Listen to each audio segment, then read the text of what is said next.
La Bible dit que Jésus est l'image du Dieu invisible. Lui seul est le premier-né de toute la création. Et lui seul, et pour lui seul, toutes les choses ont été créées. Lui seul est avant toute chose, et toute la création subsiste en lui. Lui seul est la tête du corps, lui seul est le premier-né d'entre les morts, lui seul a la suprématie. En lui seul, Dieu a trouvé le plaisir d'habiter corporellement dans toute sa plénitude. Par lui seul, Dieu réconcilie et réconciliera tout avec lui-même. Par lui seul, Dieu fait la paix par le sang de Christ qui a été répandu sur le calvaire. Colossiens chapitre 2, versets 3 et 4 dit « Dans lequel sont cachés tout. » Combien? Tout, et non pas quelques. Tous les trésors de la sagesse et de la connaissance. Verset 4. Paul dit « Je dis ceci pour une raison. » Vous voyez, Paul vous donne toujours une raison. Il dit « Je dis ceci afin que personne ne vienne vous tromper par des discours attrayants et séduisants. » Oh, bonté divine, ce que leurs discours sont séduisants. Ils semblent si bons, ils semblent si aimables, ils semblent si affectueux. Oh, ils semblent si tolérants, mais ils sont faux.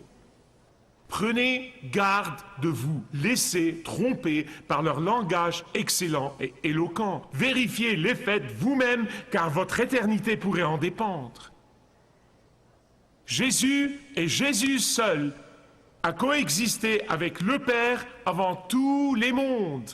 Avant la crèche de Bethléem, il est. Avant Marie et Joseph, il est. Avant Abraham et Isaac, il est. Avant Adam et Ève, il est. Avant que les galaxies et les orbites n'aient existé dans l'univers, il est. Il est sans pareil dans sa personne. Il est magnifique dans sa nature. Il est supérieur dans sa puissance. Lui seul peut vous sauver du péché et de la condition du péché et de la culpabilité du péché et du poids de la condamnation du péché. Jésus, seul. Il n'y a pas d'autre chemin. Il n'y a pas d'autre nom. Car il est venu pour nous faire connaître Dieu le Père. Et c'est pourquoi, si vous ne le connaissez pas aujourd'hui, si vous ne le connaissez pas, je veux vous supplier, venez pour le connaître. Venez à lui, il désire que vous veniez à lui. Jésus vous attend les bras ouverts, il vous attend les bras ouverts, il vous aime. Et il s'occupe de vous, il est mort sur la croix pour vous.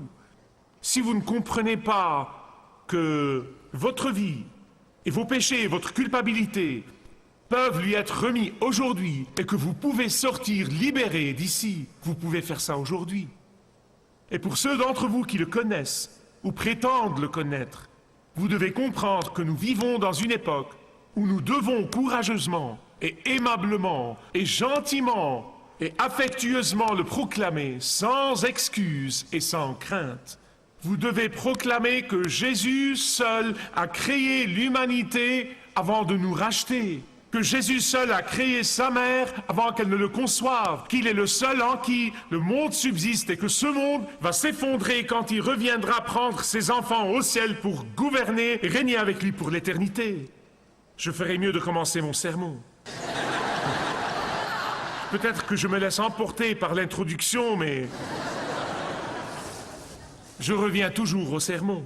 Je veux partager deux choses avec vous rapidement. Premièrement, Jésus est venu révéler le Père en accomplissant l'Ancien Testament. Deuxièmement, Jésus est venu révéler le Père pour que nul ne puisse venir au Père que par lui. Jésus est venu révéler le Père en accomplissant l'Ancien Testament. Tout au long des années et dans tous les endroits où j'ai vécu, j'ai toujours entendu ces débats insensés, fous et interminables, même parmi les gens de l'Église, où ils discutent si Adam et Ève étaient des personnes réelles ou des personnes imaginaires. Si Jonas était vraiment dans le ventre de la baleine pour 3 jours, si le déluge était un déluge universel ou un déluge local, si vraiment la mer Rouge a été divisée en 2 pour que Moïse et les Israélites puissent traverser. Vous entendez tous ces arguments idiots, Mais la réponse suprême se trouve en Jésus. La réponse suprême se trouve en Jésus. Et je ne lance pas un slogan ici, je vais vous expliquer ce que je veux dire. Parce que vous vous demandez, qu'est-ce que cela veut dire? Pourquoi? Quand Dieu, le Fils, s'est fait homme et qu'il a marché dans les rues de ce que nous appelons la Terre Sainte, il n'a jamais contredit les récits de l'Ancien Testament. Il n'a pas une seule fois corrigé les récits de l'Ancien Testament. Croyez-vous que Jésus, qui flambait d'intégrité, n'aurait pas pu dire, les mecs, je vais vous expliquer, vous avez entendu parler de ce déluge de Noé, mais vraiment ce n'était pas une grande affaire. Vous avez entendu parler de Jonas, s'il n'était pas dans la baleine pour 3 jours. Il aurait pu corriger ces choses, mais il ne l'a jamais dit. Il n'avait rien à dire aux récits de l'Ancien Testament. Au contraire, il a confirmé les récits de l'Ancien Testament. Il a confirmé l'unité de la divinité. Il a confirmé que c'était sa main puissante qui travaillait dans ces événements. Il a confirmé tous les événements de l'Ancien Testament. Il a confirmé qu'il a accompli toutes les prophéties de l'Ancien Testament. Il a confirmé qu'il est l'accomplissement de l'espérance de tous ceux qui ont vécu du temps de l'Ancien Testament, qui rêvaient du jour où Dieu enverrait son Messie pour naître à Bethléem. Il a accompli tous les cantiques qui se trouvent dans le livre des psaumes. Il est la vérité qui a éclipsé son ombre, qui était au premier plan dans l'Ancien Testament, mais quand il est apparu, l'ombre n'était plus nécessaire. Il est celui qui a cité la parole de Dieu inspirée de l'Ancien Testament comme ayant l'autorité, car lui et lui seul pouvait dire que celui qui l'a vu a vu le Père. Jamais contredit et jamais corrigé. Et ça me suffit. Amen. Deuxièmement, il est venu révéler le Père pour que seuls ceux qui croient en lui, seuls ceux qui croient au Fils, finissent par connaître le Père. Remarquez que je n'ai pas dit « finissent par en savoir long sur le Père ». Il y a beaucoup de gens qui pensent qu'ils en savent long sur le Père. Il y en a vraiment, il y en a des milliards, ils pensent qu'ils en savent long sur Dieu. Seuls ceux qui reçoivent Jésus et reçoivent son pardon et reçoivent son salut, eux seuls peuvent connaître le Père intimement. Eux seuls peuvent connaître le Père personnellement. Eux seuls peuvent venir à lui et l'appeler Abba. Et ils savent que Dieu le Père écoute et exauce leurs prières. Écoutez de nouveau le ton de déception dans la voix de Jésus quand il parlait à Philippe. « Je suis depuis si longtemps avec vous, et tu ne m'as pas connu, Philippe. » Et pourtant, aujourd'hui, il y a tant de gens qui prétendent être chrétiens, mais qui ne connaissent pas le Père. Et la raison pour laquelle ils ne le connaissent pas, c'est qu'ils n'ont jamais reçu le Fils comme Dieu de Dieu même. Aujourd'hui, il y a beaucoup d'enseignants et de pasteurs en chair qui ne connaissent pas le Père. Pourquoi? Parce qu'ils ont l'esprit confus sur l'identité du Fils. Philippe a suivi Jésus avec enthousiasme pendant plus de 3 ans. Il amenait en réalité des gens à Jésus. Il a amené Nathanaël, il a amené les Grecs, il a amené des gens à Jésus. Philippe a éprouvé et a vu de première main les miracles de ses propres yeux, et il a entendu Jésus de ses oreilles, il a vu sa puissance. Et pourtant, il lui a dit, « Montre-nous le Père. » Mais je ne suis pas prompt à condamner le pauvre Philippe. Ceux d'entre nous, 2000 ans d'histoire chrétienne plus tard, nous savons sans aucun doute qui est Jésus, mais nous ne le connaissons toujours pas, parce que nous choisissons les idées de quelqu'un et la pensée de quelqu'un, et nous n'acceptons pas son invitation miséricordieuse pour venir à lui et recevoir son pardon et son amour et l'assurance de la vie éternelle. Vous pouvez faire ça aujourd'hui.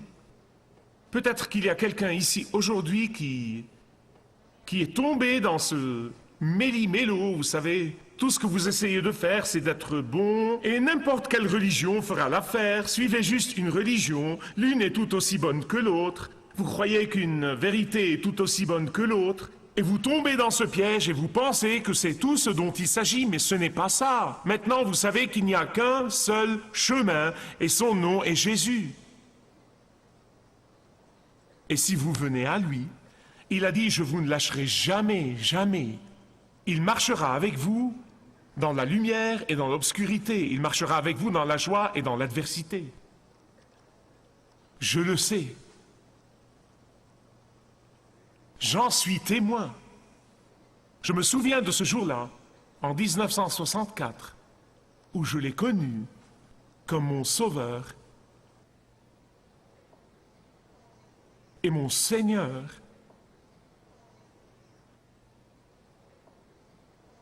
Et mon ami, qui est plus attaché qu'un frère, qui voudrait refuser ce Dieu, ce seul Dieu, la seule vraie révélation du Père qui est aux cieux. Venez à lui aujourd'hui. Jésus a dit à ses disciples dans ce dernier discours, dans Jean chapitre 14, verset 1, il a dit que votre cœur ne se trouble point. Et bien aimé, laissez-moi vous dire une chose. Regardez le monde aujourd'hui. Il y a assez pour troubler chacun d'entre nous.